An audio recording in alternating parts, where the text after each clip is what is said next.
Hello, I'm Jim Olson. I'm the creator of iChing.wiki, and I would appreciate it if you would log on to www.iching.wiki and see what it says about the I Ching, and subscribe to our monthly newsletter. Today we're going to show how to use 3 coins to consult the I Ching so that you can get insight into how your future will unfold. But first, let's talk about predictions. You and I both know that the sun's going to come up tomorrow morning, just like our ancestors did. In fact, even before we went to school, we knew the sun came up every morning. Even as children, we were observing the patterns of how things worked, predicting, anticipating what was going to happen. That's how our subconscious works. It's always observing the patterns that we see in front of us and predicting, anticipating what's going to happen. In fact, that's how we get through the day, and that's how we get through life. In our modern world, if we're driving down the street and the light turns yellow, we put on the brake because we know it's going to turn red. But we didn't time travel for a second to make that prediction. But we knew because we observe how our society works, how things work in our society, and we anticipate that it's going to turn red. Even though in the back of our mind, we know that it might be broken and once in a million times it won't turn red, but we still anticipate that it very likely turn red. And that's how we get through the day, predicting and anticipating. What the I Ching does is simply use that natural ability that we have, that we're always using, in more complex situations to help us get through this complex society that we live in. So when we cast our coins today, we're going to consult 3 translations. The first is by Richard Wilhelm, who translated the I Ching into German in the 1920s, and then Carrie Baines translated that into English in the 1950s. And it became a bestseller in the I Ching world. And it's still one of the most popular translations used today. Wilhelm used the advice of a Neo-Confucian scholar. So he wrote a commentary based on that advice in addition to the translation, which is common in most I Ching books today. It's a translation and an author commentary. He also had the advice of his good friend Carl Jung, the famous psychologist who wrote the foreword to this book, introducing the idea of synchronicity as the way the I Ching worked. Margaret Pearson noted that the Chinese characters being translated into him and man, as in superior man, were actually gender neutral. So she produced a more modern, scholarly translation of the I Ching that is gender neutral. Hilary Barrett brought extensive knowledge to this book. She has an active website in the UK called Online Clarity. People I've taught the I Ching to have found this book very useful in answering questions about the modern world in modern language. This guide by Carol Anthony is meant to be used with a translation. In fact, this book references the phrases and text from the Wilhelm translation, but it can be used effectively with nearly any other translation of the I Ching. Carol has written books about the I Ching for the last several decades, and this book has been very helpful to me and others when we get somewhat confused about what the I Ching means. To always this book actually brings us back into our interior self-awareness to help clarify what that cast of the I Ching means.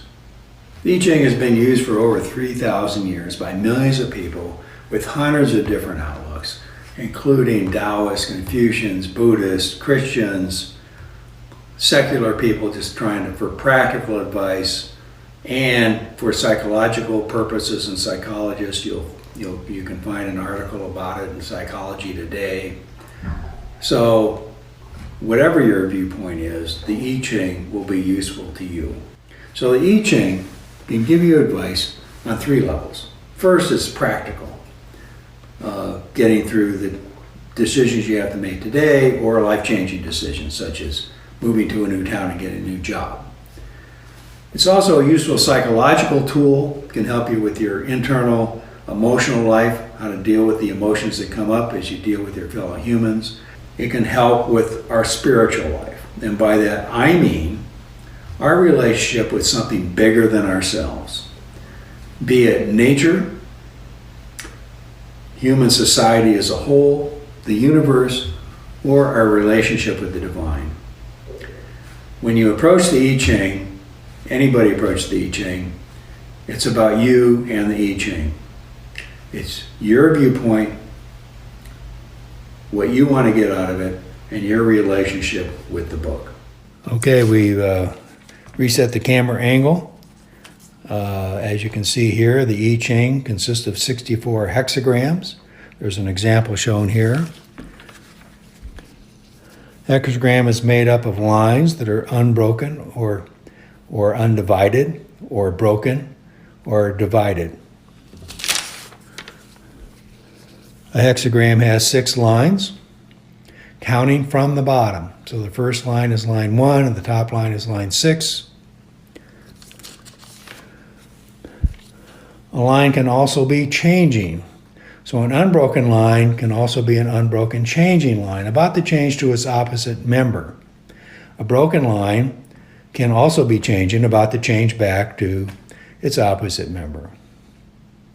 The 0 and the X shown on the lines here are just to keep track of the fact that it's a changing line. Or instead of the 0 and the X, you can simply put a little dot next to it to indicate that it's a changing line. A hexagram consists of 2 trigrams, a trigram being 3 lines, a top trigram and a bottom trigram. To select one of the 64 hexagrams, we're going to use 3 coins, and heads is going to have a value of 3 and tails 2, and when you cast the 3 coins, you're simply going to add them up. So 3 heads, for instance, is 3 plus 3 plus 3 equals 9, and that is going to be an unbroken changing line.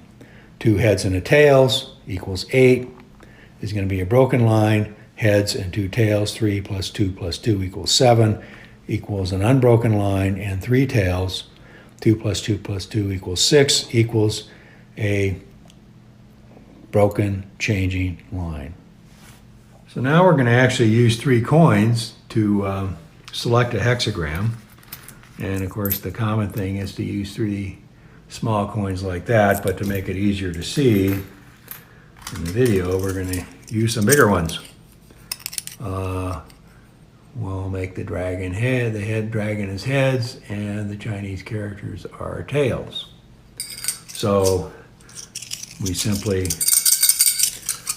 shake our coins up and cast them, and we got 2 tails and a heads. So tails, tails, heads, 2, 2, 3 equals 7, which is an unchanging static line. And we roll them again.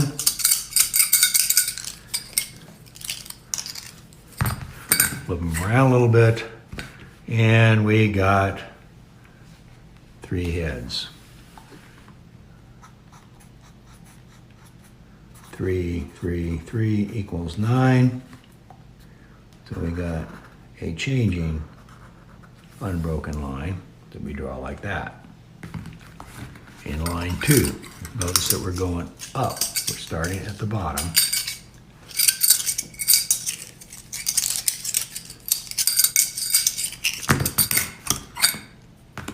And we got heads, tails, heads, 3, 2, 3 equals 8. And we got our bottom trigram. And we can, most books have a description of the trigrams because they actually have a nature image.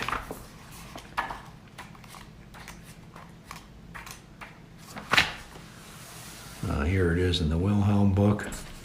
And I know which one this is. It is the lake. And the lake is still water. It's the also the marsh, which is a joyous, which is the idea of joy. So let's keep going to line 4.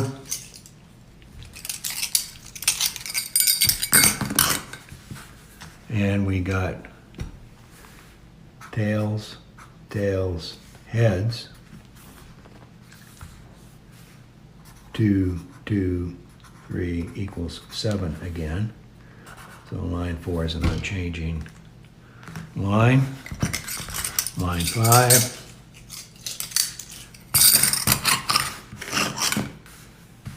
We got 2 tails and a head again.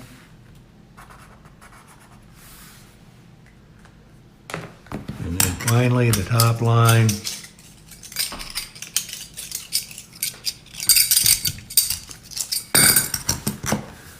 We got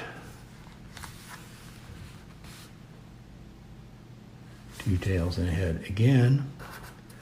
And so the top one is heaven, the creative. Top trigram is heaven, the creative. So we have the heaven, the creative on top and the joyous lake below. And what we will do now is take the top trigram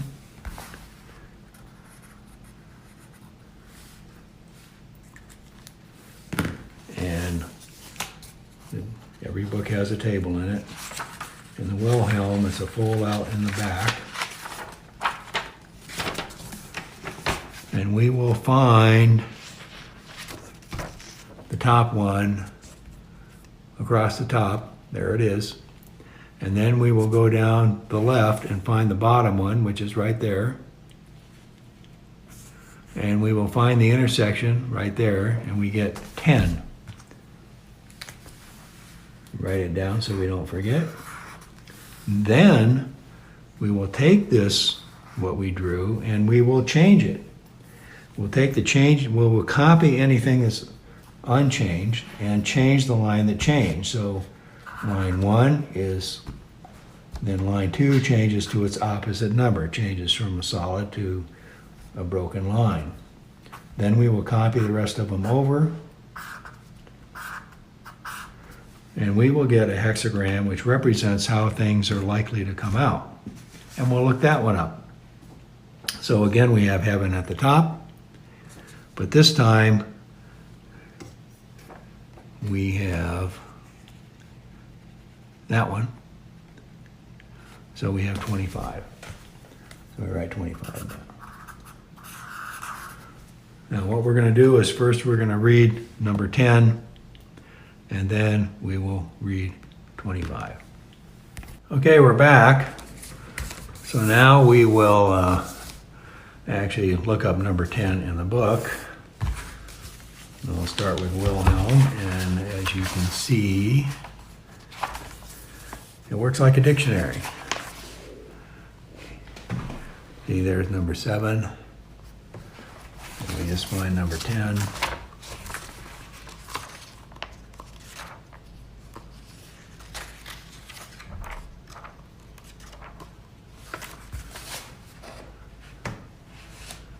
And at the top here, we have treading. There's a Chinese character for the name of the hexagram. Treading is the translation, or conduct. And here is the actual translation of the 3,000-year-old text. Treading, treading upon the tail of the tiger. It does not bite the man, success. And then we have Wilhelm's commentary here about the name. the situation is really difficult, that which is strongest and that which is the weakest are close together. The weak follow behind the strong and worries it. The strong, however, acquiesces and does not hurt the weak because the contact is in good humor and harmless. So that's Wilhelm translating the judgment. Then we get to the image, which was written 500 years later by Confucius or his students. And it actually talks about heaven on top and the lake below. Heaven above, the lake below, the image of treading. Thus, the superior person, I always translate it person, discriminates between the high and the low, and therefore fortifies the thinking of the people. So this is actually the advice of what the virtuous person, the ethical person, is going to do in this situation. So this is actually Confucian advice. When we get to the lines, we only read the lines that we're changing for us. In this case, it was line 2. So we're going to skip this one, 9 in the beginning, and we're going to go to 9 in the second place. Of course, 9 was the number we rolled, and second place is the second line up. Treading a smooth, level course, the perseverance of the dark man, that's the virtuous man in this world, brings good fortune. So that's Wilhelm. Here's another scholar, and we will look up number 10 in this book.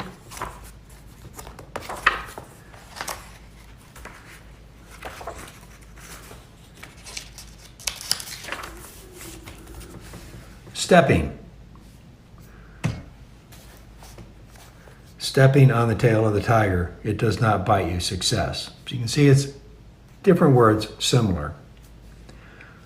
9 in the second place, walking the road with sincerity. The person in darkness persists good fortune. And in this book, the commentary is back here. We see the image, the sky above, the lake below, the image of taking a step. You should differentiate carefully between the high and low and define the people's goals. So that's Pearson. And we will look at Hillary. And as you can see, they all work like a dictionary. See the wonderful illustrations in this one. And we'll skip some of it. She has key questions. Where's the tiger? She has a couple layouts somewhat different, but here's her translation. Treading on the tiger's tail, it does not bite people, creating success. In her view, the tigers are the outer world and the inner tigers, and also inner tigers as you get close. So you can see that she's getting you in, looking at both the outer world and your emotional world.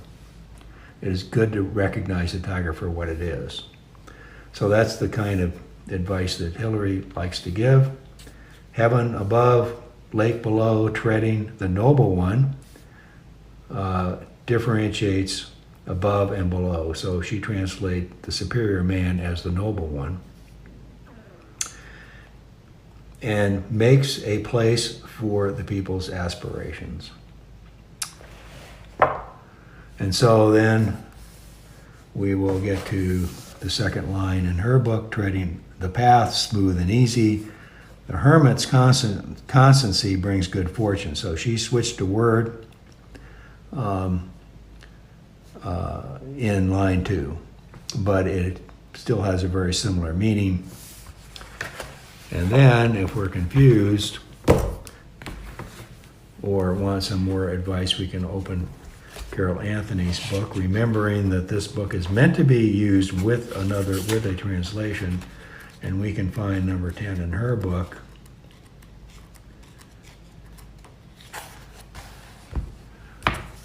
And you see she quotes Wilhelm, treading upon the tail of a tiger, Becoming involved when we ought to remain innocent is to challenge fate or tread upon the tiger's tail. The tiger symbolizes fate.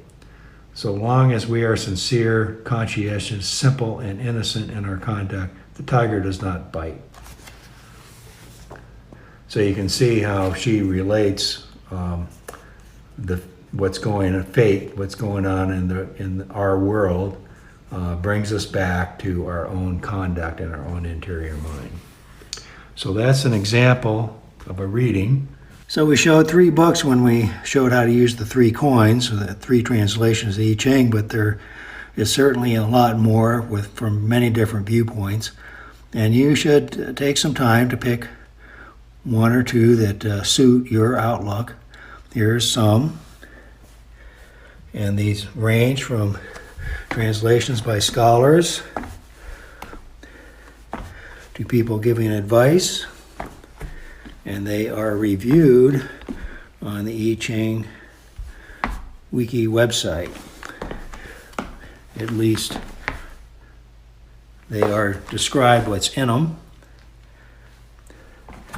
And there are a lot of I Ching books out there. And there's more. So as you can see, all kinds of different viewpoints. And finally, the 3 we looked at with the 3 coin. So take a look at the website, take a look at the books, and pick 1 that works for you, or pick 2 that work for you, and get into it, because it really, really works. So we've repositioned the camera to finish this up. We've talked a bit about how the I Ching works, and showed how to use 3 coins to consult the I Ching. Of course, there's a lot more to the I Ching as we get into it further and further. So subscribe to this channel, and there will be more to come. In fact, the next one is a discussion about the Tao and the Yin Yang, and it's one of the more fun ones to talk about, because we will be riding the cosmic wave. So subscribe, and see you soon. Good luck.